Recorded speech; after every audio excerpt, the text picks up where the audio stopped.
Loans. This is a discussion based on the concept from time value of money revolving around present value of an annuity. There are several different types of loans. We're only going to mention a couple of them here that are fairly basic. One type of loan is called a pure discount loan, and a fairly common example of this are certain types of bonds or what we call treasury bills, which are issued by the United States government. A pure discount loan basically is a loan that has a face value which you would receive after a certain period of time. And the idea being that you would pay something less than that face value now in order to own this bond.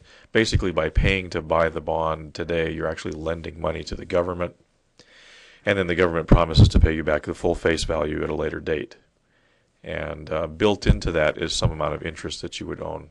We call this a pure discount loan, and there are no periodic payments that are made in between the time that you give the government money and when they would pay you back. They just pay you back more than they got from you. Another form of loan is called an interest-only loan. And the simplest way to think about this is you borrow some amount of money and then you would pay interest on it, but none of the money that you pay goes to reduce the loan balance. So let's say you have this loan for 5 years. At the end of the 5-year period, you still would owe the same amount of money that you owed at the beginning. You will have just been paying interest. Usually the idea behind loans like this is that they're for short-term purposes, and usually they are intended to be replaced with another form of loan at some other point, which would then be paid off. An amortized loan is probably the loan that most people are familiar with through their own experience.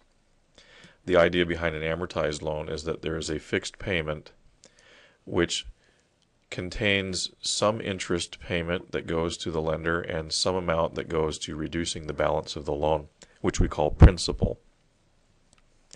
And over time, the loan gets paid off as you continue to make those payments, and the final payment reduces the final loan balance down to zero, at which point you no longer owe any money.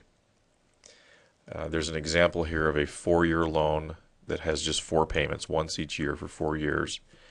And the amount that's borrowed is $5,000. And what that winds up doing is creating a payment of $1,509.60 once each year. And after the final payment is made, the $5,000 loan is paid off. This is an example of something called an amortization table, which illustrates how this $5,000 loan would be paid off by making those 4 payments. Here you see that the payment amount is $1,509.60, and the first payment that you make, $400 of that goes to interest, and $1,109 goes to reducing the balance of the loan. So here you have the ending balance after the first payment of $3,890.40. And then you can see that that pattern repeats itself. So after having made 3 payments, you're down to owing only $1,397.79. And then when you make the final payment, 111 of it goes to interest, the remainder goes to paying off the balance, and you're down to zero. That's called an amortization table.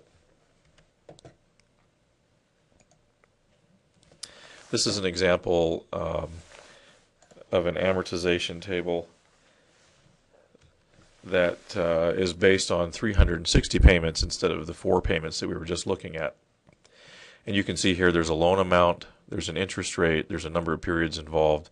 The amount of the payment is $1,106, and you can see here that the interest amount that's paid in the first period is very substantial, $947. $158 goes to reducing the principal balance of the loan. And you can see here the balance of the loan after the first monthly payment. And as we scroll down, you see here in this column that the amount of interest that's being paid from each payment is slowly dropping, and the amount of principal that's being paid with each payment is slowly increasing. And over time this becomes exponential, and you'll see that it increases and gets to be a very substantial amount as we get towards the end of the loan. And you see here that the loan balance is dropping much more quickly as we get towards the end, eventually reaching a final loan balance of 0. And that's what we call an amortized loan, and it's the most common form of borrowing for most people in the United States, at least, who borrow like traditional home mortgages.